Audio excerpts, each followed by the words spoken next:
ఆ చేతులు చూస్తే ఈ రీతిగా అయిపోయాయి. ఈ బటన్స్ చక్కగా పెట్టుకోలేకపోయేవాడిని, ఆహారం తినలేకపోయేవాడిని, ఏది చేయలేకపోయేవాడిని.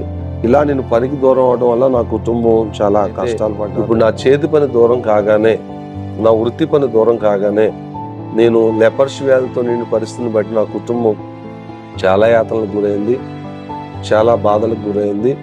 ఏ రీతిగా బ్రతకాలో పోయిన కాని పరిస్థితి. అటువంటి సమయంలో రాజమైనటువంటి బ్రిడ్జి పైకి వెళ్ళి దూకి చనిపోతానికి ప్రయత్నం చేశాను. అక్కడ దాకా వెళ్ళిన తర్వాత మళ్ళా కుటుంబం అంతా జ్ఞాపం వచ్చి ఒక రోజు నా ఇంట్లో నేనే నిలువుటద్దం పెంకులతో పొడుచుకుని చనిపోవడానికి ప్రయత్నం చేశాను. ఇది లోపల జరిగినటువంటి పరిస్థితి. ఇలా యాతన పడ ఆ పరిచర్యలోకి మా అమ్మగారు మందిరానికి వెళదాం రండి అని అన్నారు.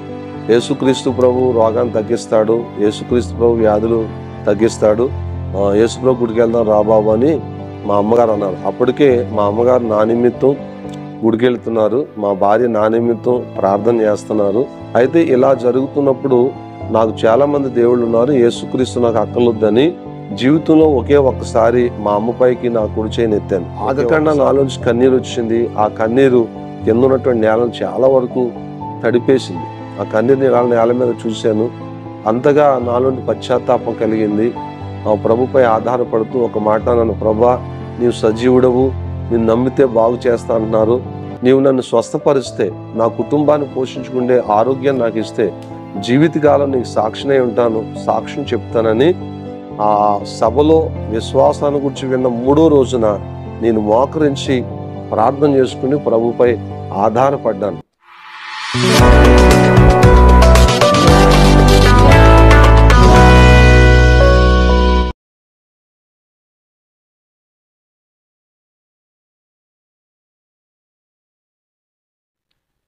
Praise the lord.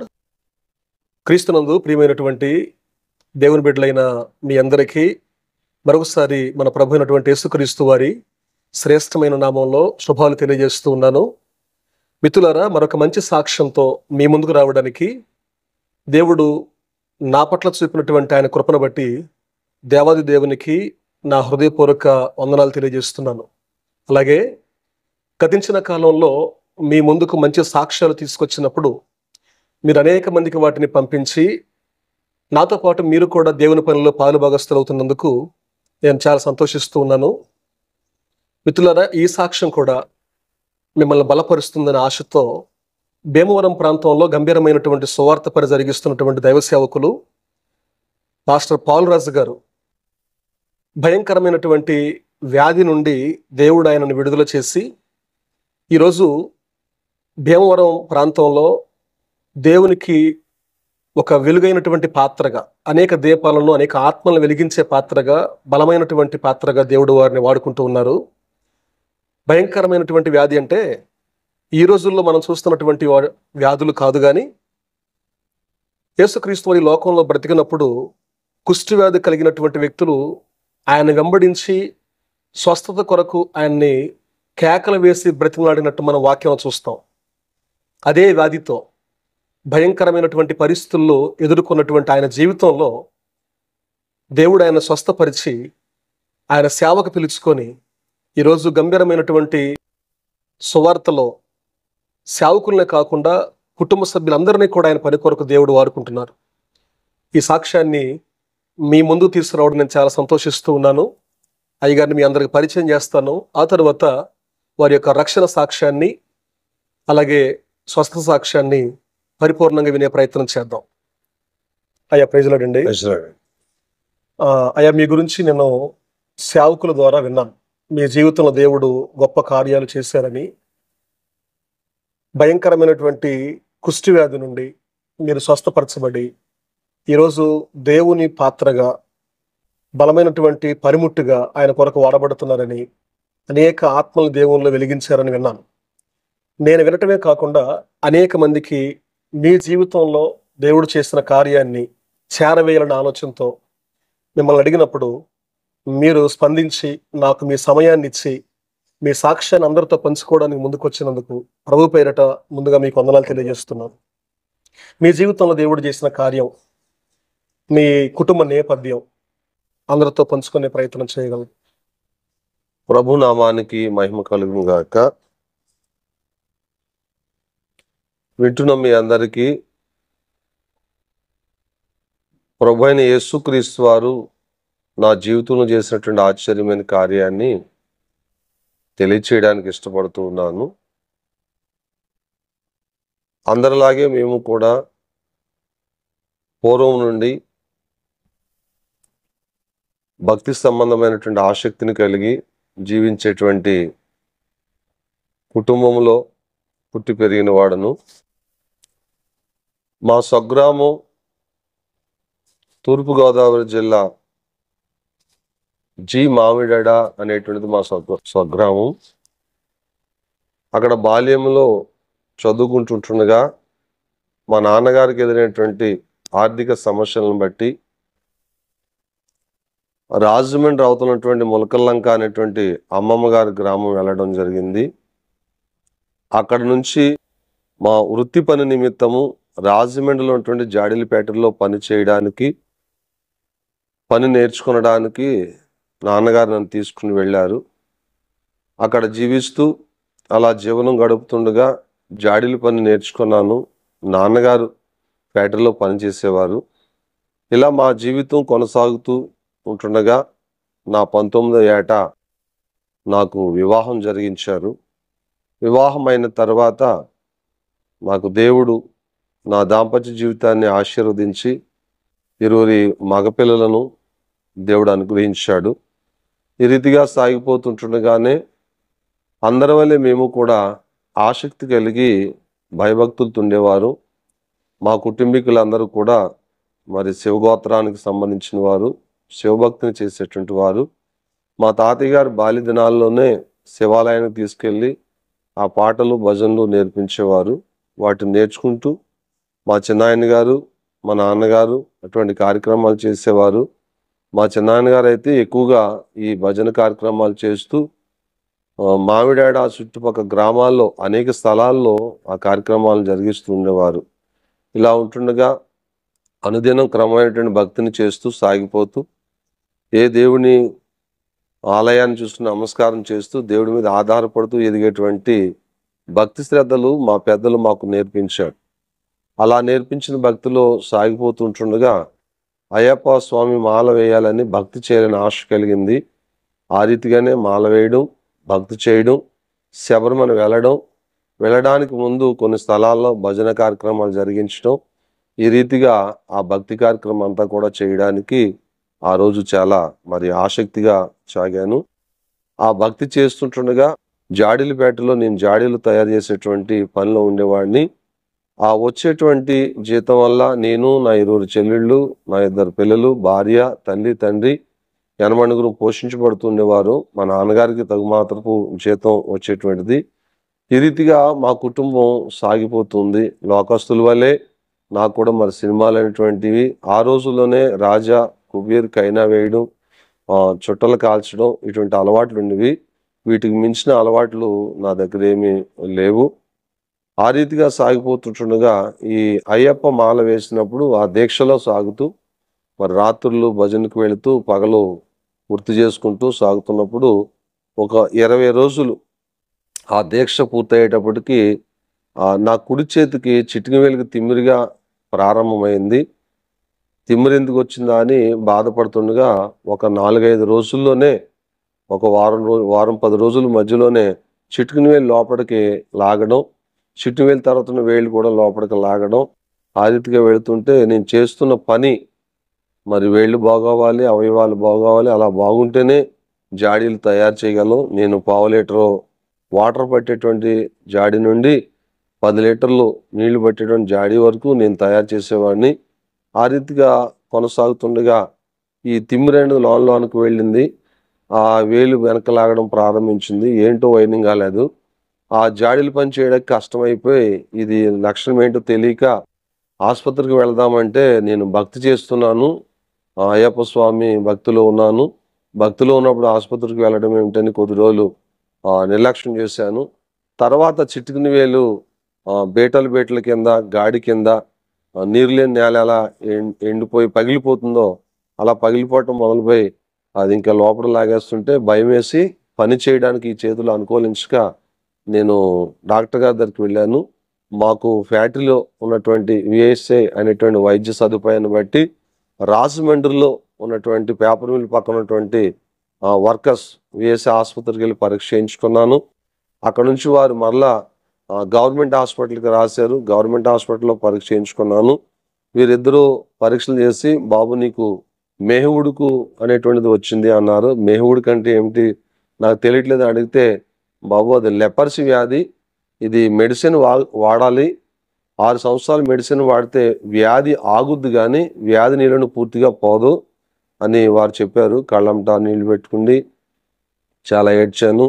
ఎందుకంటే మా నాన్నగారు పెద్ద వయసు అయినా నేను చేసేటువంటి పని వల్ల వచ్చే జీతం వల్ల మా యనమని కుటుంబం సంరక్షించబడుతూ ఉండేది. ఇది చాలా దుఃఖకరంగా చాలా బాధకరంగా అనిపించి చాలా ఏడ్చాను. అక్కడ నుంచి వచ్చిన తర్వాత ఏ రీతిగానే సరే అది బాగుపడాలని ఇంకా అయ్యప్ప స్వామి యొక్క మాల దీక్షను పూర్తి చేసి శబరిమల వెళ్ళా.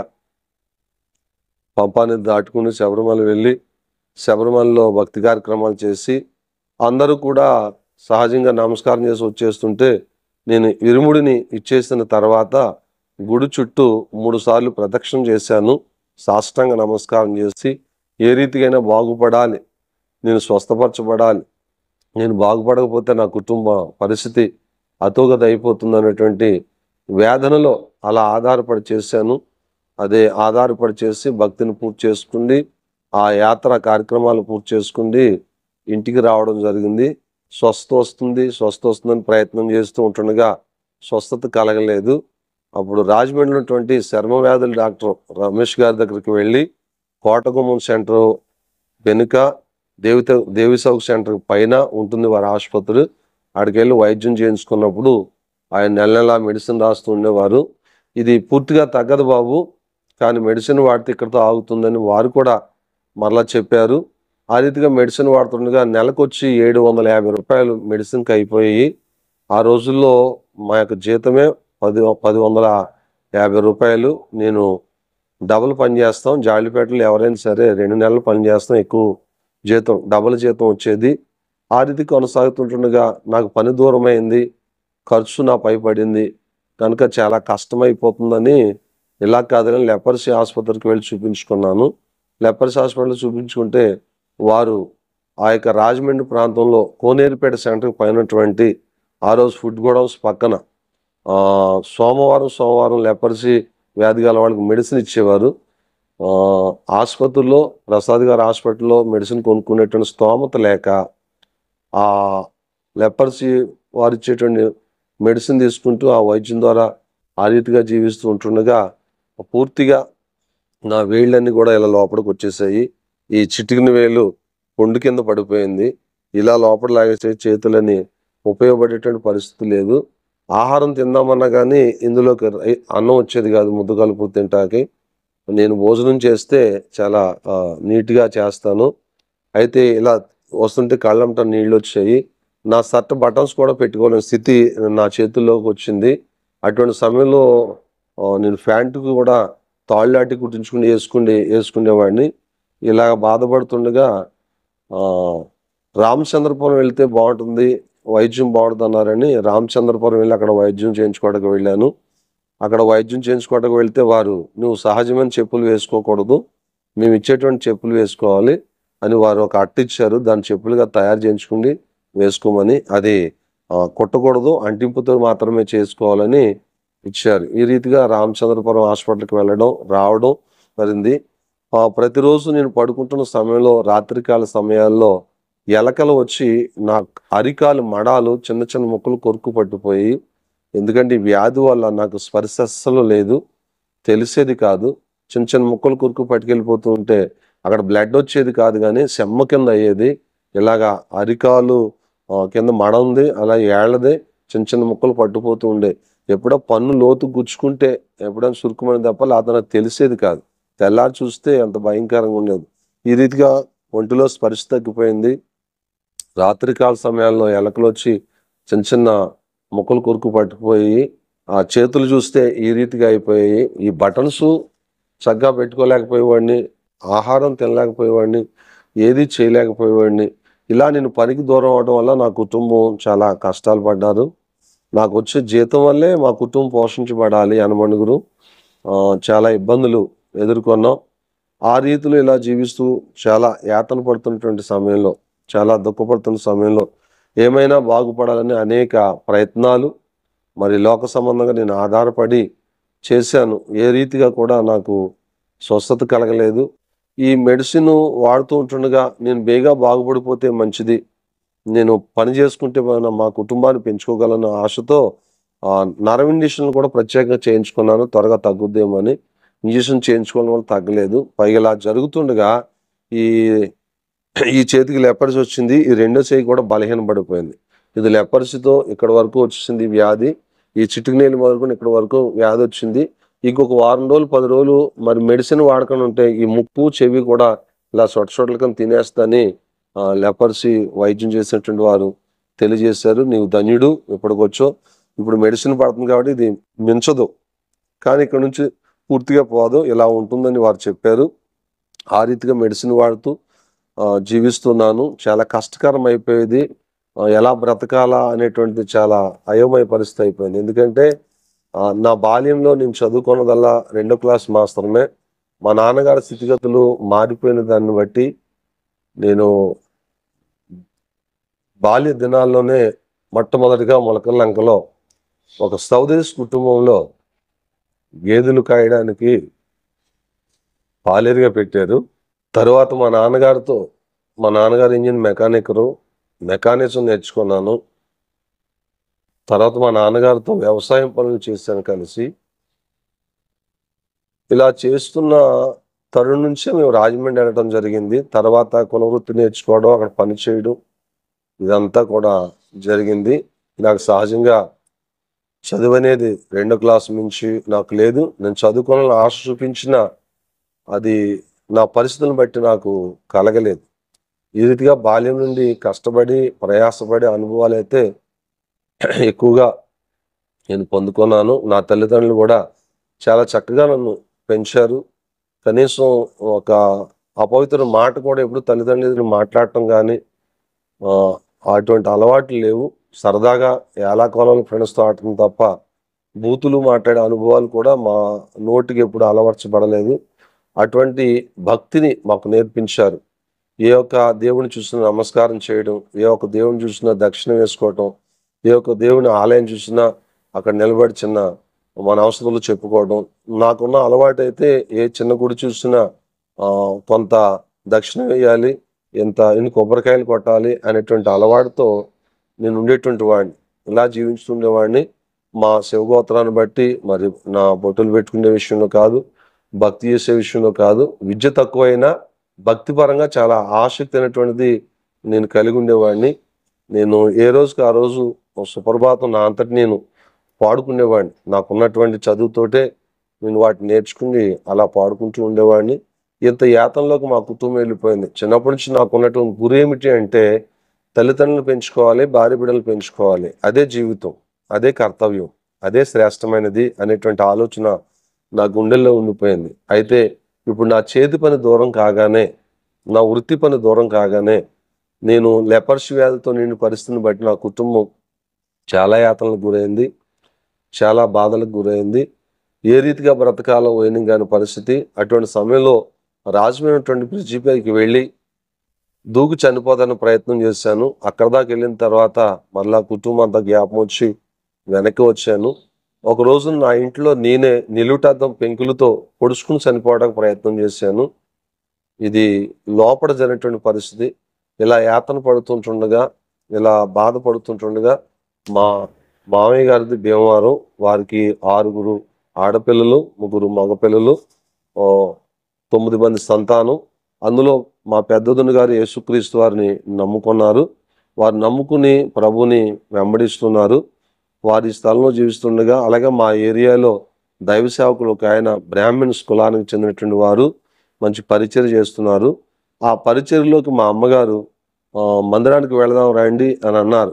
యేసుక్రీస్తు ప్రభు రోగాన్ని తగ్గిస్తాడు, యేసుక్రీస్తు ప్రభు వ్యాధులు తగ్గిస్తాడు, యేసు ప్రభు గుడికి వెళ్దాం రాబాబు అని మా అమ్మగారు అన్నారు. అప్పటికే మా అమ్మగారు నా నిమిత్తం గుడికి వెళ్తున్నారు, మా భార్య నా నిమిత్తం ప్రార్థన చేస్తున్నారు. ఇక్కడ మా వదిన గారు కూడా దేవుణ్ణి అంగీకరించిన వారు ఉన్నారు. అయితే ఇలా జరుగుతున్నప్పుడు నాకు చాలా మంది దేవుళ్ళు ఉన్నారు, యేసుక్రీస్తు నాకు అక్కర్లొద్దని జీవితంలో ఒకే ఒక్కసారి మా అమ్మపైకి నా కుడి చేయిని ఎత్తాను. ఒకే ఒక్కసారి. నాన్నని ఎప్పుడు తోలనాడలేదు, అమ్మని ఎప్పుడు ఏ మాట దుర్భాషలు మాట్లాడలేదు. నా కుడి చేయిని ఎత్తి ఒక రకంగా చెప్పాలంటే కొట్టడానికి ఇష్టపడ్డాను. నాకు చాలా మంది దేవుళ్ళు ఉన్నారు, యేసు ప్రభు గురించి చెప్తున్నావేంటని కోపంతో అన్నాను. ఆ రీతిగా అన్నాను. అక్కడ మందిరానికి రమ్మన్నారు. నేను మందిరానికి వెళ్ళలేదు. భీమవరం మా మామయ్య గారి ఇంటికి చూద్దామని వస్తే ఇక్కడ సహజంగా మా వదిన గారి ఇంటికి వెళ్దామని వెళ్ళాం. వెళ్ళిన తర్వాత ఆవిడ సాక్ష్యం చెప్పి యేసుక్రీస్తు గురించి కొన్ని మాటలు చెప్పారు. వారు చెప్పిన మాటలను బట్టి నేను ఒకటే అన్నాను, మీరు చెప్పింది గొప్ప దేవుడు అయి ఉండొచ్చు, నా దేవుడు గొప్ప దేవుడు కాకపోవచ్చు. మీ మాటలను బట్టి రెండు రుజువైతేనే తప్ప నేను యేసుక్రీస్తుని నమ్మను. నాకు అర్థం అవ్వాలి, యేసుక్రీస్తు ఎవరో, నేను ఆరాధించేది ఎవరో నాకు అర్థం అవ్వాలి. అర్థమైతే నమ్ముతాను తప్ప మీరు చెప్పినంత మాత్రం నేను నమ్మలేను, నాకు కలిగిన దాన్ని విడిచిపెట్టలేను అన్నాను. అక్కడ నుంచి మరి ఏలూరు శనివారపేటలో డిబి అబ్రహాం గారి ద్వారా ఏర్పాటు చేయబడిన సభలకు నన్ను తీసుకుని వెళ్ళారు. ఆ సభలు జరుగుతుండగా 3వ రోజు మధ్యాహ్న కాల సమయంలో ఓ దైవ సేవకులు వాక్యం చెప్తూ నమ్మువానికి సమస్తం సాధ్యం అని వాక్యాన్ని చెప్పారు. ఆ వాక్యం చెప్పినాడు నమ్మితే సమస్తం సాధ్యం అన్నారని. అయితే యేసుక్రీస్తు నమ్ముతాను, నమ్మటం ఎలా అని ఆ మీటింగ్స్ మధ్యాహ్నం ముగించిన తర్వాత ఒక బ్రదర్ని పక్కకు తీసుకెళ్ళి యేసుప్రభు నమ్మడం అంటే ఏంటని నేను అడిగాను. అడగగా ఆయన ఏమన్నారంటే, ఈ లోక సంబంధమైన ఆరాధనలు మానేయడాలు, సినిమాలు మానేయడు, అపవిత్ర మాటలు మానేయడు, స్మోకింగ్ మానేయడు, త్రాగుడు మానేయడు, ఇదే యేసుక్రీస్తు నమ్ముకోవటం అని వారు చెప్పారు. అయితే ఇలా నమ్ముకుంటాను, నా కుష్ఠవ్యాధిని ప్రభు బాగుపరుస్తారని, తప్పనిసరిగా బాగుపరుస్తారని ఆ బాబు చెప్పడం జరిగింది. ఆ మధ్యాహ్న కాల సభ అయిపోతే అందరూ భోజనాలు చేస్తున్నారు. భోజనాలు చేస్తున్న సమయం నేను అలసిపోయి 3 కుర్చీలు అడ్డంగా వేసుకుని పడుకుంటే ఈలోగా ఎవరో వచ్చి నన్ను తాకినట్టు అయింది. చుట్టూరు లేచి చూస్తే ఎవరు నాకు కనపడలేదు. ఒక ఆశ్చర్యం జరిగింది, నాకు కనిపించలేదు. అంత క్రితం నేను బయటికి వెళ్ళి మీటింగ్స్లో నుంచి స్మోకింగ్ చేసి వచ్చాను, నేను చుట్టలు కాల్చుకొచ్చాను. ఎప్పుడైతే తాకిడి జరిగిందో అక్కడ నుంచి ఒక నిర్ణయాన్ని తీసుకుని నేను ప్రభా నేను నమ్ముచున్నాను, నీపై ఆధారపడుతున్నాను, నేను సినిమాలు, స్మోకింగ్, లేకపోతే లోక సంబంధం ఏది కూడా చేయను అని నేను నిర్ణయం తీసుకుని పాస్టర్ గారి దగ్గరికి వెళ్ళాను. పాస్టర్ గారు ప్రార్థన చేస్తూ నీ పాపాలు ఒప్పుకో బాబు అన్నారు. నేను పాపం ఏం చేయలేదండి, నేను ఎవరి ఇళ్ళు ఏం పాడు చేయలేదు, నేను ఎవరు దొంగతనం చేయలేదు, నేను పాపం ఏం చేయలేదండి అన్నారు. లేదు బాబు నీ పాపాలు ఒప్పుకో అంటే, లేదా నేనేం పాపం చేయలేదని పాస్టర్ గారితో చెప్తే అప్పుడు ఆ పాస్టర్ గారు నేను చెప్పినట్లుగా నీవు నాతో చెప్పు బాబు అన్నారు. సరేనండి అన్నాను. అప్పుడు వారు అన్నారు, నా కన్నులు చేసిన పాపములను ఒప్పుకొనుచున్నాను అని అన్నారు. నా చేతులు చేసిన పాపం నేను ఒప్పుకొనుచున్నాను, నా నోరు చేసిన పాపం నేను ఒప్పుకొనుచున్నానని వారు అలా ప్రార్థన చేస్తూ ఉంటే, అప్పుడు వారు చెప్పింది అలా చెప్తుంటే నిజంగా ఏ పాపం చేశానో, నా నేత్రాలతో ఎలా చెడ్డగా చూశానో అన్నీ కూడా నాకు అర్థమై కన్నీరు కార్చాను. ఒక రోజున నేను పాపిని ప్రభువా అని ఒక మాట చెప్పి ప్రభుపై ఆధారపడితే ఇంచుమించు ఓ గంట లేక 40 నిమిషాలు కానీ గంట సేపు కానీ ఆగకుండా నాలోంచి కన్నీరు వచ్చింది. ఆ కన్నీరు కింద ఉన్నటువంటి నేలను చాలా వరకు తడిపేసింది. ఆ కన్నీరు నేల మీద చూశాను. అంతగా నాలోని పశ్చాత్తాపం కలిగింది. ఆ ప్రభుపై ఆధారపడుతూ ఒక మాట అన్నాను, ప్రభా నీవు సజీవుడవు, నేను నమ్మితే బాగు చేస్తా అంటున్నారు, నీవు నన్ను స్వస్థపరిస్తే, నా కుటుంబాన్ని పోషించుకుంటే ఆరోగ్యాన్ని నాకు ఇస్తే జీవితకాలం నీకు సాక్షినై ఉంటాను, సాక్ష్యం చెప్తానని ఆ సభలో విశ్వాసాన్ని గురించి విన్న 3వ రోజున నేను మోకరించి ప్రార్థన చేసుకుని ప్రభుపై ఆధారపడ్డాను. ఆ రీతిగా ఆధారపడి అప్పటికి 11 నెలలుగా నేను పని మానేశాను. 11 నెలలుగా కుష్ఠరోగంతో ఉన్నాను, యాతనలు పడుతున్నాను. ఇలా ప్రభుపై ఆధారపడి నీవు నాకు శక్తినిస్తే, నీవు నాకు ఆరోగ్యం ఇస్తే, కుటుంబాన్ని పోషించుకునే పరిస్థితిని ఇస్తే నేను నీ సాక్షిగా ఉంటాను ప్రభా అని ప్రభుపై ఆధారపడి ఫ్యాక్టరీ వాండగా దగ్గరికి వెళ్ళి నేను పని చేయడానికి వస్తానండి, నాకు కుర్రోళ్ళు ఇవ్వండి అన్నాను. నేను చేసే పనికి నా దగ్గర 2 కుర్రోళ్ళు ఉంటారు, వాళ్ళు ఉండాలి, వాళ్ళు ఉంటే నేను ఆ పని చేయగలను. అలాగే రారా బాబు అన్నారు. వారందరూ మా బంధువులే, మా కులస్తులే. వెళ్ళాను. ఆ రోజు పని చేయడానికి వెళ్ళే ముందు ప్రార్థన చేసుకుని ప్రభుపై ఆధారపడి వెళ్ళాను. వెళ్ళగానే ఫస్ట్ తయారు చేస్తుండగా నేను జాడీలు తయారు చేయలేకపోయాను. 3 జాడీలు నేను చేయలేక చేస్తుండగా ఆ జాడీలు పడిపోయి అంటాం, చేయలేని జాడీని చేస్తున్న చేతుల నుంచి పడిపోయి అంటాం. 4వ జాడీ కాంచి మళ్ళీ కన్నీళ్ళు గారుస్తూ నువ్వు స్వస్థపరిచే దేవుడిని ఆధారపడ్డాను, నువ్వు బలపరిచే దేవుడిని ఆధారపడి నా పరిస్థితి ఇలా అయిపోయిందండి ప్రభు అని వేదంతో మళ్ళీ గుండెల్లో ప్రార్థన చేసుకుంటూ అలా చేయగా ఆ 4వ జాడి నుంచి నేను 124 జాడీలు ఆగకుండా చేయగలిగాను. ప్రభువుకు మహిమ కలుగును గాక. అలా దేవుడు నాలో స్వస్థత ప్రారంభించి నా వేళ్ళున్న వంకరలు తీసి నా రక్తంలో వ్యాధిని తీసి అద్భుతమైన స్వస్థత ఇవ్వడం ప్రారంభించాడు. అలా స్వస్థతను ప్రారంభించిన దేవుని విషయంలో దేవుని మందిరానికి వెళ్ళడం ప్రారంభించాను. మా ఏరియాలో ఉన్నటువంటి ఎం రమేష్ కుమార్ గారు అనేటువంటి బ్రాహ్మణ్స్ కుటుంబానికి చెందిన ఆయన అంత క్రితం ఆర్మీ డాక్టర్గా పనిచేసేవారు. దేవుని పిలుపుని బట్టి సేవకు వచ్చారు. వారి సంఘానికి వెళుతూ వారి సంఘంలో ఉంటూ సాగుతూ ప్రతి ఆదివారం, ప్రతి శుక్రవారం రాత్రి, ప్రతి శుక్రవారం పగలు, శనివారం రాత్రి ఆరాధనలకు వెళుతూ మరి పిల్లల్నేమో సండే స్కూల్కి పంపిస్తూ మధ్యాహ్న కాల సమయంలో ఆరాధన అయిపోయిన తర్వాత సాయంకాలం బైబిల్ స్టడీకి మధ్య సమయంలో సువార్తను ప్రకటిస్తూ ఈ రీతిగా ఆ మందిరంలోనికి సాగిపోయేవాడిని. అలా సాగిపోతుండగా నా పనిని మొదలు పెట్టుకున్నాను. పని చేస్తుండగా మాకున్నటువంటి ఆర్థిక ఇబ్బందులను బట్టి మా పెద్ద చెల్లి వివాహానికి నేను చేసినటువంటి అప్పును బట్టి అప్పు తీర్చడం కోసం నేను పని చేస్తుండగా అప్పు తీర్చమని అడిగారని మరలా నేను ఆహారం తినడం మానేసేసి పని చేస్తూ ఆ పనికి వచ్చిన డబ్బులు మా చెల్లెలు పెళ్లికి తెచ్చిన అప్పును తీర్చేయడం మొదలు పెడితే ఆహారం తినకుండా పని చేసిన కారణాన మరలా రెండో చేయి బలహీనపడి చాలా యాతన పడ్డాను. మరలా నేను స్వస్థత దేవుడిచ్చిన ఆహారం నాకు సరైనది లేక మరలా బలహీనపడి ఆ పనికి దూరం అయిపోయి ఎలా బ్రతకాలో తెలియక ఎలా జీవించాలో తెలియక రాజమండ్రిలోటువంటి సూర్య జనరల్ స్టోర్ అనేటువంటి పరుపుల షాపులో నేను జాయిన్ అయ్యాను. వారి కులానికి కావుంట్లు చక్కగా నన్ను చేర్చుకుని నెలకొచ్చి 450 రూపాయలు వారు జీతం ఇస్తా అన్నారు. అయితే నేను ప్రభువుని నమ్ముకున్నానండి. ఆదివారం రాను, ఉత్తు రోజులు 8 దాటిన తర్వాత నేను షాపులో ఉండండి, 8 గంటలు నన్ను వదిలేయాలి, ప్రతిరోజు కూడుకుంటుందయ్యా, నాకు ఈ సహాయం చేయాలంటే అలాగే రాజు అనేవారు. అయితే నా పేరు వానపల్లి, నా ఇంటి పేరు. నా పేరు వీర వెంకట సత్యనారాయణమూర్తి. నా భార్య పేరు నాగసుజాత. నా పెద్ద కుమారుడి పేరు విజయ్ కుమార్. నా చిన్న కుమారుడి పేరు సత్య వెంకటేశు. ఈ రీతిగా మరి సహజమైన పేర్లు కలిగిన వాళ్ళు. మా నాన్నగారి పేరు సత్యనారాయణ, మా అమ్మగారి పేరు రామతులసి, మా పెద్ద చెల్లి పేరు శారదారాణి, మా చిన్న చెల్లి పేరు వరలక్ష్మి. ఈ రీతిగా ఉంటూ సాగిపోయేటువంటి కుటుంబం మా కుటుంబం. అయితే యేసుక్రీస్తు వారిని నమ్మి 3 నెలలు సాగిన తర్వాత 6 నెలలు అయిన తర్వాత నాకు బాప్తిసం కావాలని పాస్టర్ గారిని అడిగితే నాకు బాప్తిసం ఇచ్చి పౌల్ రాజు అని పేరు పెట్టారు. ఆ పేరు పెట్టబడిన తర్వాత నేను ఈ సూర్య అనేటువంటి జనరల్ స్టోర్ అంటే పరుపులు షాపులో వర్క్కి వెళ్ళిన దాన్ని బట్టి ఆయన రాజు అని పిలిచేవారు. అలాగే రాజు అని ఆయన అంగీకరించి ప్రతిరోజు 8 గంటలకు వదిలేయడానికి ఇష్టపడ్డారు. ప్రతి ఆదివారం సెలవు ఇవ్వడానికి ఇష్టపడ్డారు. అలా పనిచేస్తూ ఆ వచ్చే డబ్బులతో బ్రతకడం చాలా కష్టమైపోయింది. అప్పటి వరకు మా కుటుంబంలో వేరే పట్టణం అనేది లేదు. నాకు ఆదాయం లేదు, తల్లిదండ్రులు పెంచలేని పరిస్థితి, భార్య బిడ్డలు పెంచలేని పరిస్థితి, నాన్నగారికి ఆదాయం తక్కువ కనుక కొద్దిపాటి ఏరే పెట్టడం జరిగింది. అయితే మాకు వచ్చే డబ్బులు సరిపోయి కాదు. ప్రభు సందుకి వెళ్ళేవాడిని, వాక్యం విన్నాను, దేవుడికి ఇవ్వడం దీవెన అని. 450 రూపాయల్లో 45 రూపాయలు దశంభాగం ఖచ్చితంగా నేను సేవకులకు ఇచ్చి ప్రార్థన చేయించుకునేవాడిని, ఏమాత్రం క్రమం తప్పుగా. ఆనాడు ప్రారంభించాను. ఈనాడు వరకు దేవుని సేవలో కూడా దేవునికి ఇచ్చేది నేను ఇవ్వడం మానలేదు. దేవుని మహాదయని బట్టి ఇలా సాగుతుండగా అద్భుతమైన స్వస్థత దేవుడు ఇస్తున్నాడు. అలాగే అనుదినం ప్రార్థన చేసుకుంటూ సాగుతున్నాం. నేను నా భార్య బాప్తిసం పొందాం. నా పిల్లలు చిన్నోళ్ళు, వాళ్ళు చక్కగా వెదుగుతున్నారు. అలా వచ్చేటువంటి జీతానికి క్రమంగా భోజనం చేయడానికి సరిపోయేది కాదు. అయినా సరిపెట్టుకుని జీవిస్తూ దేవునికి ఇచ్చే దేవునికి ఇస్తూ సేవకులు మా ఇంటికి వచ్చిన గృహ కొడుకులు నలుగురు కూర్చోబెట్టి దేవుని వాక్యాన్ని అందించేట్లుగా సిద్ధపరుస్తూ మా అమ్మగారు కూడా చాలా ఆసక్తిగా ఉండేవారు.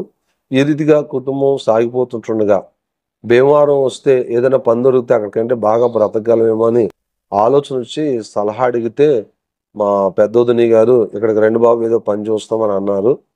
ఆ పని చూస్తానంటే అలాగని వచ్చాం. కానీ దేవుని ఏర్పాటులో దేవుని కృపలో మేము నడిపింపబడ్డామని మాకు అర్థమైంది. అలాగా భీమవరం రావడం జరిగింది. భీమవరం వచ్చిన తర్వాత రొట్టెలు అమ్మడానికి జాయిన్ అయ్యాను. ఆ సైకిల్ మీద తిరిగి అమ్ముతుంటే ఆ డబ్బులు సరిపోక రిక్షా మీద లాక్కెళ్తే రొట్టెలు రోజుకు 35 రూపాయలు ఇస్తారు. దానికి వెళ్తే నాకు రిక్షా తొక్కడం రాక కొంత దూరం వెళ్ళిన తర్వాత నేను రిక్షా కాల్లోనికి వెళ్ళిపోయాం. ఆ పరిస్థితితో ఆ రొట్టెల కంపెనీ ఆయన కూడా నన్ను పనిలోంచి తీసేశాడు. ఎలా బ్రతకాలో పోయేది కాదు. ఆ రీతిగా పొలం పనికి వెళ్తే అప్పుడు నాకు పూర్తిగా వేళ్ళు బాగుపడలేదు. ఆకు తీస్తే తెగిపోయేది. అంటే వరి ఆకు తీస్తే తెగిపోయేది. వాళ్ళు కూడా రావద్దన్నారు. ఈ రీతిగా ఉంటుండగా జీవనం కొనసాగించడానికి నేను ఇటికల బట్టీలో పని చేయడానికి జాయిన్ అయ్యాను. అలా జాయిన్ అయ్యి పని చేస్తుంటుండగా చాలా కష్టమైపోయేది. ఎందుకంటే నేను పెద్ద పెద్ద బరువులు మోసాను గానీ వెడల్పున్న ఊక తట్ల గట్ట ఎప్పుడు ఎత్తుకోలేదు.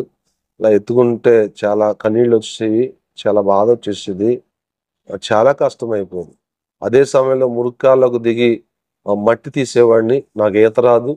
ఆ మట్టి తీస్తే కూలి డబ్బులు వస్తాయని మెడ వరకు పెట్టి చేతులతో అందుకుని మట్టి తీసేవాడిని. ఈ రీతిగా ఆ పని చేస్తూ ఉంటుండగా, సాగుతుంటుండగా కూలి పని చేస్తాను. ఇటుక కొట్టడం అయితే నాకు రాలేదు. సహజంగా నేను జాడిపేటలో జాడీలు తయారు చేస్తాను. జాడీలపేటలో ఇటుకలు కొడతాను గానీ, ఇక్కడ ఈ మట్టితో ఇటుక తీయడం రాలేదు. ఒక రోజున ప్రార్థన చేసుకుంటూ, ప్రభా నువ్వు ఏర్పాటు చేసిన ఈ స్థలాన్ని నేను విడిచిపెట్టి వెళ్ళను. ఈ ఏరియాని విడిచిపెట్టి వెళ్ళను. నాకు ఇటుక కొట్టడం గాని వస్తే నా కుటుంబ పోషణకు డబ్బులు వస్తాయి. నాకు సహాయం చేయ ప్రభా అని ప్రభుపై ఆధారపడి వెళ్ళి ఇటుక కొట్టడం మొదలుపెట్టాను. ప్రథమంగా నేను ఇటుక కొట్టడం ప్రారంభించిన రోజున 7 గంటలకినే 150 ఇటుకలు కొట్టాను నేను. గంటకొచ్చి 150 ఇటుకలు కొట్టడం జరిగింది. నాకే ఆశ్చర్యమైంది. అంటే నేను చేసుకున్న సమర్పణ దేవునికి ఇష్టమైంది. నాకు మంచి శక్తినిచ్చాడు ఏడలోనికి. సంపూర్ణమైన స్వస్థత ఇవ్వడం మొదలుపెట్టాడు. ఇలా కొనసాగుతుండగా మరలా భీమవరంలో లెపర్సీ హాస్పిటల్ నుంచి బ్రాహ్మిన్స్ ఆయన ప్రసాద్ గారు అని ఆయన వచ్చి నన్ను ఎలా తెలుసుకున్న అడ్రస్ ఆయన వచ్చి నీకు ఆపరేషన్ చేయంతో పూర్తిగా బాగుపడిపోతే వంకర్లు ఉండవు అని చెప్పారు. లేదండి మీకు ఎలా తెలిసిన అడ్రస్ తెల్లగా నేను వస్తాను, కానీ నాకు దేవుడిచ్చిన స్వస్థత చాలు అన్నాను. దేవుడిచ్చిన స్వస్థత ఏంటయ్యా అని వారు నా చేతులు పట్టుకుని చూశారు. ఇవన్నీ ఇలా నొక్కు చూశారు. ఇప్పుడు మీరు కూడా చూడొచ్చు లెపర్సీ వచ్చిన వాళ్ళకి ఎలా ఉండవు. ఇవన్నీ కూడా చాలా ముద్దుబారిపోయినట్టు ఉంటాయి. ఆయన ఆశ్చర్యపోయేది దేవుడి స్వస్థది, ఇది చాలా సంతోషకరమైంది. అయితే మేము వచ్చాం కాదు, కొన్ని మెడిసిన్ నీకు ఇస్తాము అని తీసుకెళ్ళి కొన్ని మెడిసిన్ ఇవ్వడం ప్రయత్నం. నేను మెడిసిన్ కూడా వాడినండి, నేను ఎప్పుడూ మెడిసిన్ మానేసాను ప్రభు స్వస్థ ఇవ్వగానని వారితో చెప్పడం కాదు. ఇలా కొనసాగుతూ మా వదిన గారి పరిచయంలోకి సాగుతూ ఆరాధన జరిగిస్తూ పాటలు పాడుతూ ఆయా స్థలాల్లో సాక్ష్యం ఇస్తుంటుండగా దేవుని మహాదేవుని బట్టి సంపూర్ణమైన స్వస్థత నాకు ఇచ్చాడు. సంపూర్ణమైన ఆరోగ్యాన్ని ఇచ్చాడు. ప్రభు నన్ను స్వస్థపరిచాడు. నా కుటుంబాన్ని రక్షించాడు. బాప్తిసాన్ని కలిగి జీవించడానికి ఎంతో ఆనందంగా మేము ప్రభువుని ఇష్టపడ్డాం. మమ్మల్ని ఎవరు ఇబ్బంది పెట్టలేదు. ఎవరో వస్త్రాలు ఇస్తే, ఎవరో జీతాలు ఇస్తే, ఎవరో ఏదో ఇస్తే మేము యేసుక్రీస్తుని నమ్ముకోలేదు. యేసుక్రీస్తుని గురించి విని యేసుక్రీస్తు సజీవుడు, యేసుక్రీస్తు నిజమైన దేవుడు, యేసుక్రీస్తు సృష్టికర్త అని సంపూర్ణంగా గ్రహించి నేను, నా భార్య, నా కుటుంబం అంగీకరించేమే కానీ ఎవరి బలవంతం వల్ల కాదు. మేము అంగీకరించిన దాన్ని బట్టి మా బంధువుల్లో చాలా మంది స్వస్థపరిస్తే అంతకంటే భాగ్యం ఏముందని అన్నారు. నేను జీవించిన జీవితాన్ని బట్టి నాకున్న బంధువులు మరి తూర్పుగోదావరి జిల్లాలో చాలా మంది ఉన్నారు, ఈ ఏరియాలో చాలా మంది ఉన్నారు. మా బంధువులు అందరిలో యేసు ప్రభు ద్వారా నేను బాగుపడాను, నా కుష్ఠరోగం పోయిందనేటువంటి సత్యమైన సాక్ష్యం వారిలో ఉంది. ఆనాటి నుండి అన్యారాధన విడిచిపెట్టి, పారంపర్య విషయాలను విడిచిపెట్టి, సమస్తాన్ని పక్కన పెట్టి ప్రభువుని ఆరాధించడం, వాక్యాన్ని చదవడం, ప్రభుపై ఆధారపడడం ఆనుకున్నాం. ప్రభు క్రమంగా స్వస్థపరుస్తూ, బాగు చేస్తూ, ఆరోగ్యాన్ని ఇస్తూ నడిపిస్తున్నాడు. అలాగే కొన్ని బాధలు ఈ భీమవరం పట్టణంలో ఎక్కువైపోయినప్పుడు, కొన్ని శ్రమలు ఈ భీమవరం పట్టణంలో పనిచేస్తే ఎక్కువైపోయింది. భీమవరం నుంచి నేను, నా భార్య, కుటుంబం తిరిగి వెళ్ళిపోవాలని ఓ రాత్రి ఆల్ నైట్ ప్రార్థన చేసుకున్నాం. ఆల్ నైట్ ప్రార్థన చేసుకుంటే దేవుడు మాకు దర్శనాన్ని ఇచ్చాడు, సేవనిస్తాను అని. అలాగే ఒక రాత్రి పడుకుంటే ఇంచుమించు రాత్రి 1 గంట 2 గంటల మధ్యలో తట్టి లేపి ప్రార్థన చెయ్యి అనే స్వరం వినిపించింది.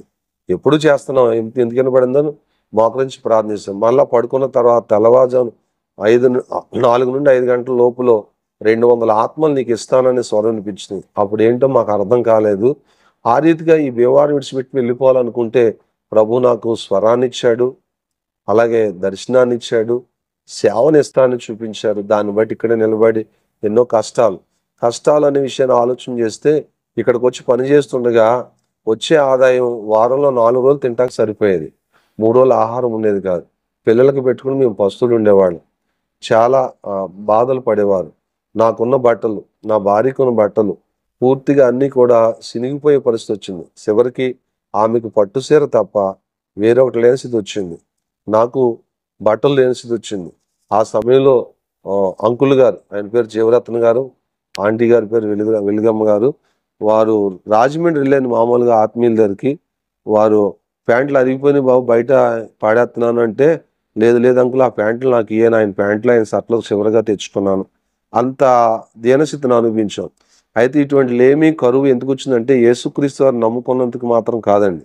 యేసుక్రీస్తు వారు నమ్ముకున్నాను, కుష్టివ్యాధిని తీశాడు, పాపాన్ని తీశాడు, రక్షణ ఇచ్చాడు, మనశ్శాంతిని ఇచ్చాడు, ఆనందాన్ని ఇచ్చాడు. విస్తారంగా నేను సినిమాలు చూసేవాడిని సంతోషం కొరకు.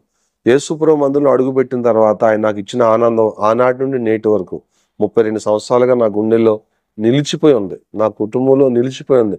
నేను లోక సంబంధంగా మరొక సంతోషాన్ని ఏది కూడా ఇప్పటి వరకు కోరుకోలేదు. నేను సహజంగా సినిమా పాటలు బాగా పాడేవాడిని, డాన్స్ కూడా, స్టెప్స్ కూడా వేసేవాడిని, డైలాగులు కూడా చేసేవాడిని. అటువంటి ఆనందాలన్నీ యేసుక్రీస్తు ఇచ్చిన ఆనందం ముందు మరుగైపోయి వాటిని విడిచిపెట్టి జీవించడం వల్ల ఆ అంకుల్ గారు ఇచ్చిన వస్త్రాలు తీసుకొని చివరిగా వేసుకుంటూ ఉంటుండగా చాలా దీనస్థితికి వెళ్ళిపోయాం. కానీ వస్త్రాలు లేని సంగతే, భోజనం లేని సంగతే ఎవరికి తెలియనివ్వలేదు. ఏ ఆదివారం ప్రార్థన మానలేదు, ఏ శుక్రవారం ప్రార్థన మానలేదు, ఏ శనివారం ప్రార్థన మానలేదు. అంత దీనస్థితిలో కూడా దేవునికి ఇచ్చేది ఎప్పుడు కూడా మేము నేటి వరకు దేవునికి ఇచ్చి సొమ్ముని మేము వాడుకోలేదు, దేవుడికి ఇచ్చేది.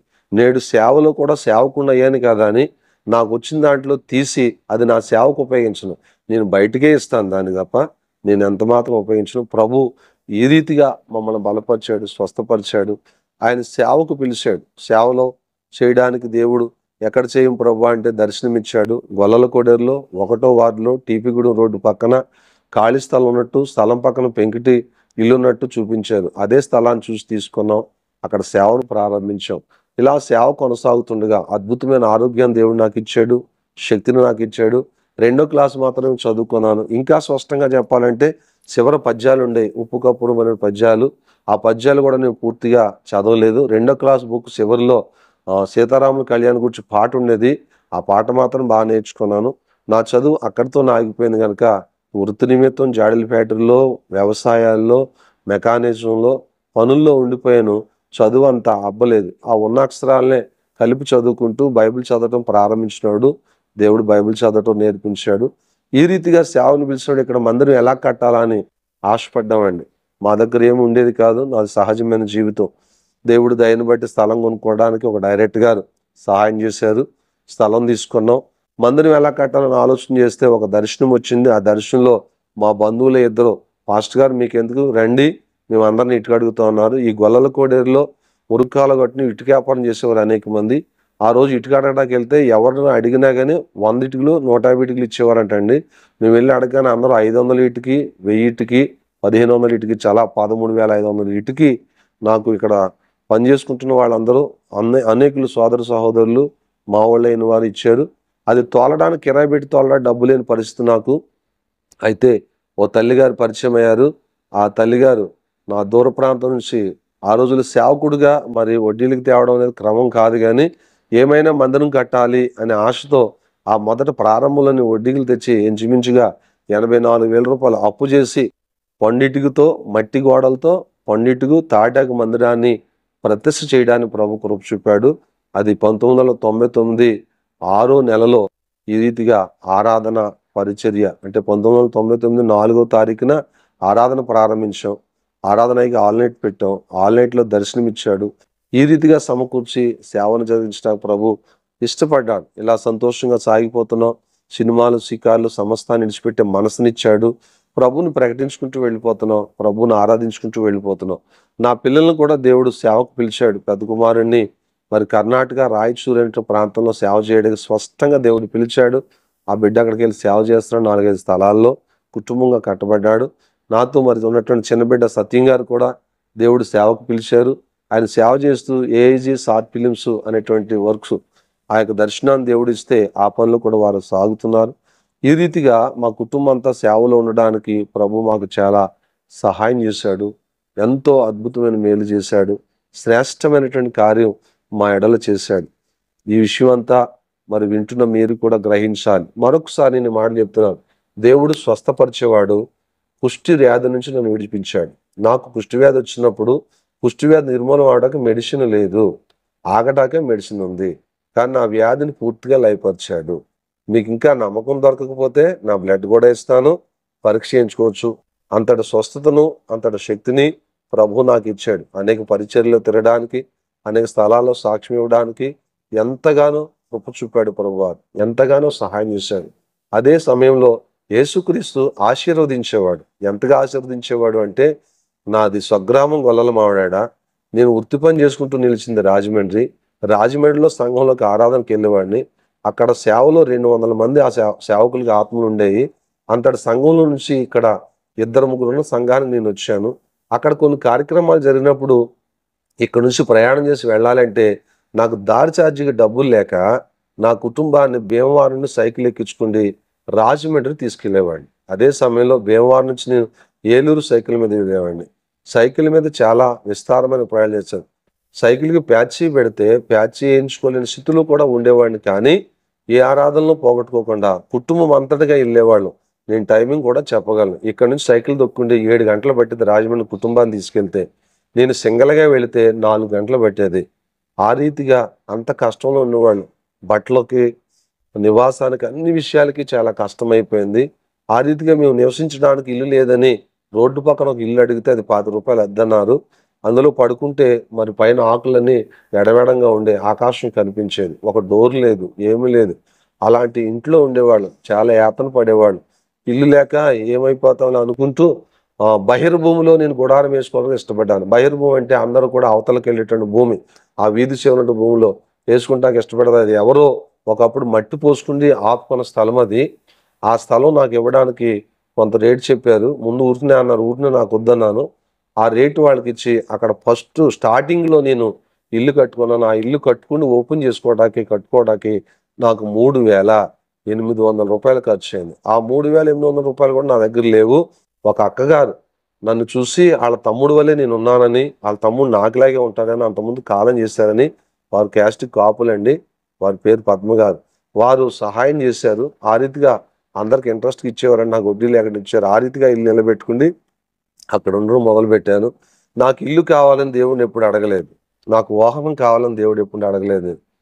కాకపోతే ఇంత స్థలం ఉండి మందిరం కట్టుకుంటే బాగుంటుందని ఆశపడేవాడిని. ఇంచుమించు నేను ఊహించే మందిరం ఎంత ఉంటుందంటే 2 గదులు అంతా ఇంచుమించుగా 12-24 సైజు మందిరం ఉంటే సరిపోదు. కొంతమందికి దేవుని మాటలు చెప్పుకోవచ్చు అని ఆలోచించేవాడిని. కానీ ప్రభు దయలో కనికరంలో ఆయన పరిచర్యకి కావాల్సినంత మందిరాన్ని కట్టించుకున్నారు. ఆయన పరిచర్యకి కావాల్సిన వాహనాలు ఇచ్చారు. ఆయన పరిచర్యకి కావాల్సిన సమస్తాన్ని సమకూర్చి జరిగించారు. ఇదంతా ప్రభు దయ వల్ల, ప్రభు కనికరం వల్ల ఇలా జరిగింది. ఇటువంటి సాక్ష్యాన్ని గురించి తమ్ముడు స్టెఫన్ రాజు గారు, ప్రియులు రాజు గారికి చెప్పగా, అయ్యా మరి మీ సాక్ష్యం రికార్డింగ్ చేస్తాం, ఎప్పుడు రమ్మంటారని వారు అడిగారు. మరి సరే సార్ మరి రండి అన్నాను. అయితే నేను ప్రార్థనాపూర్వకంగా చేసుకున్నాను. 2 సార్లు వారిని ఆపాను. ప్రార్థన లేకుండా ఏ పని చేయకూడదని ప్రార్థన చేసి సిద్ధపడినప్పుడు వారు రావడం జరిగింది. ఈరోజు ఈ రీతిగా మరి సాక్ష్యాన్ని మేము రికార్డింగ్ చేస్తూ ఉన్నాం. ప్రభు నామానికి మహిమ కలుగును గాక, ప్రభు నామానికి ఘనత కలుగును గాక. చివరిలో శ్రేష్టమైన విషయాలు చెప్పాలని మరి తలంచుకుంటున్నాను. నా జీవితంలో లేమి అనేటువంటి దాన్ని ఎంతగా అనుభవించాను అంటే, గెంజి పంచుకుని తినేటువంటి పరిస్థితికి వెళ్ళిపోయాం. బిడ్డలకు సంపూర్ణంగా ఆహారం పెట్టుకోలేని పరిస్థితికి వెళ్ళిపోయాం. యేసుక్రీస్తు వారు నమ్ముకున్నాక 4 సంవత్సరాల వరకు చాలా అనారోగ్యాన్ని బట్టి పని దొరక్క చిద్దుకుపోయిన అనుభవంలోకి వెళ్ళిపోయాం. కొన్నిసార్లు పిల్లలకు పెట్టుకుని మేము పస్తులు ఉండేవాళ్ళు. ఎప్పుడు ఎవరికి ఈ విషయాలు తెలియకుండా దేవుడే చూసినట్లుగా జాగ్రత్తగా బ్రతికాం. నేటికి చెప్తాను ఒక మాట. నా భార్య గారు అనారోగ్య నిమిత్తం తప్ప ఒక్క ఆదివారం మానింది తప్ప నేను నా కుటుంబం దైవ సంబంధమైన కోటాలలో ఆనాటి నుంచి నేటి వరకు ఎన్ని విస్తారమైన కోటాలు, ఏ కోటాల్లో తగ్గకుండా సాగడానికి ప్రభు సహాయం చేశారు. నేటికి ఆదివారం ఆరాధన అంటే ముందొచ్చి మేము మందిరంలో ఉంటాం. మందిరంలో ప్రారంభ విశ్వాసులు మేమే అని తలంచి దేవాలయంలో కూర్చుంటాం. ఆ రీతిగా సాగడానికి ప్రభు మాకు సహాయం చేశారు. మరి సంఘాన్ని గురించి ఆలోచిస్తే సంఘ పిల్లలు ఎంతో సహకారులు ఉంటారు, ఎంతో ప్రార్థన చేస్తారు. ఎన్నో సువార్త కూటాలు పెడతాం, ఎన్నో కార్యక్రమాలు పెడతాం. అన్ని కార్యక్రమాలకి సంఘం సహకరిస్తారు, అన్ని కార్యక్రమాలకి ప్రయాసపడతారు, అన్ని కార్యక్రమాలు వాళ్ళ వంతులో వాళ్ళు నిలుస్తారు. ప్రభువారి దయను బట్టి, ఆయన అందరిని రక్షించిన దాన్ని బట్టి, ఆయన రక్షించిన బిడ్డల వల్ల, ఆయన రక్షించుకున్న సేవకుడి వల్ల ఈ సేవ జరుగుతుంది. ఈ సేవకుని కుమారులను కూడా దేవుడు సేవకులుగా చేశారు. కర్ణాటకలో ఒక ఆయన రాయచూరులో సేవ చేస్తున్నారు. ఒక ఆయన మాతో ఉంటూనే సాత్ పిల్లలు పరిచయం చేస్తూ ఎస్కుందేపాడులో పరిచయం చేసుకుంటున్నారు. ఈ రీతిగా మా కుటుంబం సాగడానికి ప్రభు ఎంతగానో సహాయం చేశారు. మరలా చెప్తున్నాను, ప్రభు స్వస్థపరిచేవారు, ఖచ్చితంగా కుష్టి రోగం నుంచి నన్ను విడిపించారు. ప్రభు ఆశీర్వదించేవారు, నా ఆర్థిక ఇబ్బంది నుంచి విడిపించారు. అలాగనే మన మీద ఏలుబడి చేస్తున్న పాపం అనే శాపాన్ని తీయడానికి ప్రభు అయిన యేసుక్రీస్తు సిలువలో ప్రాణాన్ని పెట్టారు, రక్తాన్ని చిందించారు, దెబ్బలు అనుభవించారు. ఆయన చిందించిన రక్తం ద్వారా మన ప్రతి పాపము కడగబడుతుంది. పాపాలు కడగబడితే ఆహారం ఉన్నా లేకపోయినా, సమృద్ధి ఉన్నా లేకపోయినా నెమ్మదిని, శాంతిని అనుభవించగలుగుతాం. దేవుని ఆశీర్వాదం ఉంటే ఎన్ని కరువులైనా ఎదిరించగలుగుతాం. దేవుడిచ్చిన స్వస్థ. అలాగని ట్యాబ్లెట్ వేసుకోనండి, అలాగని స్వెట్స్ వాడినండి, అలాగని మెడిసిన్ వాడినండి అనే వాదానికి నేను రావడం లేదు. లెపర్సీ వ్యాధి సంపూర్ణంగా స్వస్థపరిచిన దేవుడు నా దేవుడు. ఇప్పుడు ఏదైనా జ్వరం వస్తే సహజంగా నేను ట్యాబ్లెట్ వేసుకోవచ్చు, కానీ మెడిసిన్ లేకుండా నేను మెడిసినే మానేశాను. అద్భుతంగా ప్రభు నన్ను స్వస్థపరిచాడు. నేను కుష్ఠరోగిగా, లెపర్సీ రోగి ఎంత యాతన పడ్డానంటే మరలా జ్ఞాపం చేస్తాను. షర్ట్ బటన్స్ పెట్టుకోలేకపోయేవాడిని. ఇలాగా భోంచేయడానికి అన్నం ముద్ద చేతిలోకి వచ్చేటువంటిది కాదు. ఓ బకెట్ మొయ్యలేకపోయేవాడిని. అటువంటి పరిస్థితుల్లో ఉండేవాడిని. దేవుడు నన్ను స్వస్థపరిచి శక్తినిచ్చాడు. కాకపోతే నా ప్రారంభ ప్రార్థన ఏంటంటే, పాపాన్ని విడిచిపెడతాను ప్రభా, నేను నమ్ముకుంటాను ప్రభా, నా కుటుంబాన్ని పోషించుకుంటే ఆరోగ్యాన్ని ఇస్తే సాక్షిగా జీవిస్తాను అన్న ఆ మాట కట్టుబడి ప్రభు నన్ను స్వస్థపరచడం మొదలుపెట్టినట్టు 3వ రోజున సాక్ష్యం చెప్పాను. 3వ రోజున సాక్ష్యం చెప్తుండగా మారు మనసు పొందిందే రాజమండ్రిలో సేవ చేస్తున్నటువంటి స్టిఫెన్ బాబు గారు. 3వ రోజు సాక్ష్యం చెప్తుండగా ఆయన మారు మనసు పొందారు. ఆశ్చర్యం. ఆ రీతిగా ఈ జీవితాన్ని ప్రారంభించడానికి కృప చూపారు. మీ అందరికీ మరి వందనాలు తెలియజేసుకుంటున్నాను. ఈ సాక్ష్యాన్ని స్వీకరించి ప్రభులో మీరు బలపడాలని ఆశపడుతున్నాను. దేవుడు ఈ సాక్ష్యాన్ని మీ గుండెల్లో ఫలింపచేయను గాక. ప్రభు నామానికి మహిమ కలుగును గాక. చిన్న ప్రార్థన చేసుకుందాం. పరిశుద్ధుడు, దయగల మా తండ్రి, ఘనమైన మీ నామానికి వందనాలు, కృతజ్ఞతాస్తుతులు, స్తోత్రాలు చెల్లించుకొనిచున్నామయ్యా. రోగినైన నన్ను బాగు చేసిన పరమ వైద్యుడవు నీవు. పాపినైన నన్ను పరిశుద్ధపరిచిన పరిశుద్ధ దేవుడవు నీవు. పడిన స్థితి నుండి ఆశీర్వదించి సమృద్ధి కలిగజేసిన దేవుడు నీవు.